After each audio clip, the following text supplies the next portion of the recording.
This is video number 2. Thank you for coming to the channel.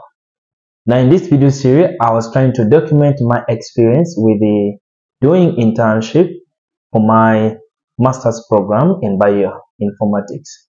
In the first video, I talked about how I was facing this challenge with my supervisor, how he was tossing me up and down, how he was not responding to the concept note I made as per the internship program, how things were not flowing on well.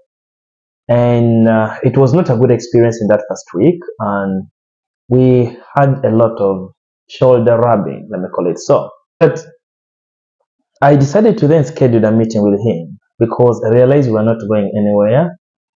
All his major complaint of me not doing major step, not manning up, after manning up, going beyond the board, trying to contact people here and there to give me the raw data for analysis, which in his opinion, it is not okay. I should have consulted him. But even on numerous attempts to consult him, he didn't really reply back to the emails I sent and all that. I decided to inbox him. I think we have to meet and discuss because I think we're not getting any progress in here. I do not know exactly what you want me to do, because if you leave it up to me to do some things on my own, when I do it again, you complain about it. I think we are moving back and forth. We are not moving forward.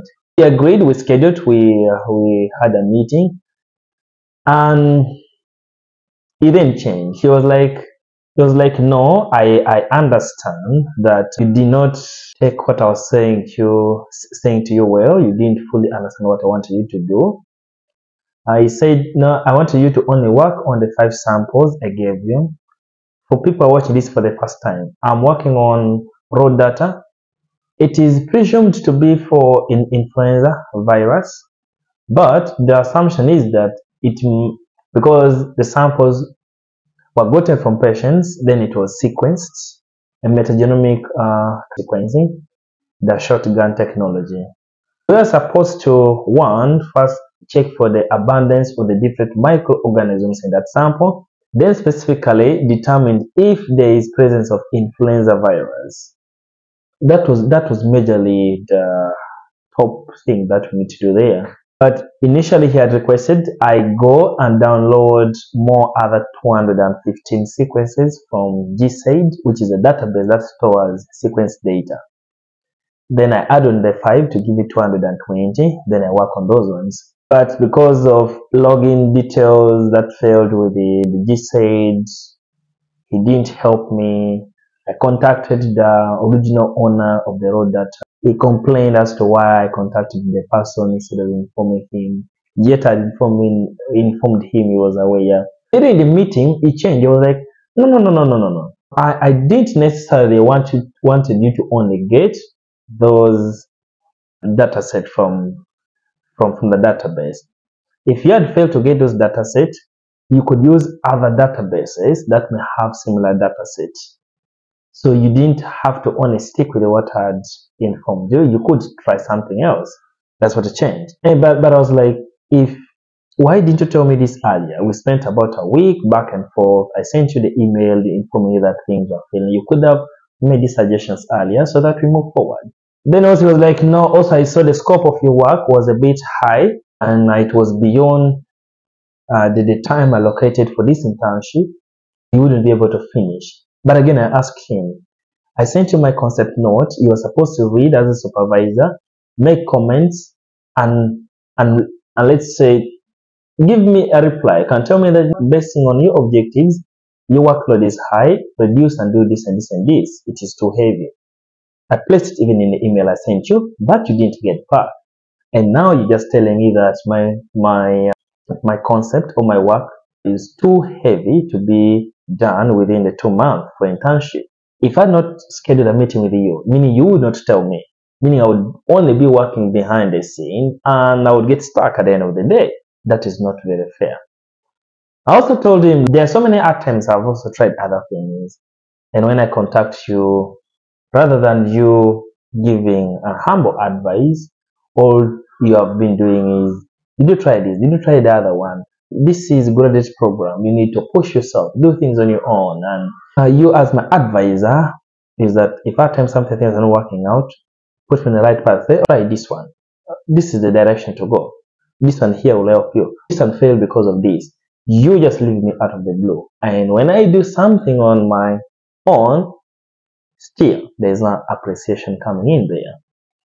It was a meeting which was, it wasn't very easy to do that, but I had to stand my ground and really inform him on really that he was acting very unfair to me. He then agreed that he would be responding to all sorts of messages and help here and there. I'm seeing improvement as I talk. I'm seeing improvement. He is now beginning to suggest, oh, try this tool. If I do that, use the tool, and it fails to work, fails to analyze the data set, I inform him, how did you? So he has now begun a little bit acting more humanely, and which is a good thing. And the project is now going on well. For people who are into bioinformatics, I did data pre-processing, quality control, a little bit of trimming, ensuring that everything is okay. I also tried doing assembly. I've used so many different assemblies. I tried the ARMA assembly. I tried the spades assembly. I also tried the mega hit assembly. I also did the BWA, which is a reference-based assembly. I'm just trying these random tools just to also acquaint myself with analysis and all that. But it's looking positive. It's looking so positive. The work is somehow now flowing, and I expect to finish this on time. The lesson learned from here is that if you're facing some challenge with your supervisor, may not be on a school, maybe even work or somewhere else, maybe if it becomes too much, you can schedule a one-on-one meeting with them and then try to voice in your opinion. They may change and begin helping you. Some of them, if they are not very okay, they don't act very humanely, they may end up trashing you more. But if it's too much, it is worth giving it a shot. Thank you so much, and I'll be giving you updates and feedback. And I hope to be doing a video series in later time. All the steps I went to do the analysis hands-on practically, and for people who want to learn sequence analysis, bioinformatics, all these tools, you may need to stick around within the channel, because I'll be giving all the tutorial for whatever I went through. Thank you so much, and nice time.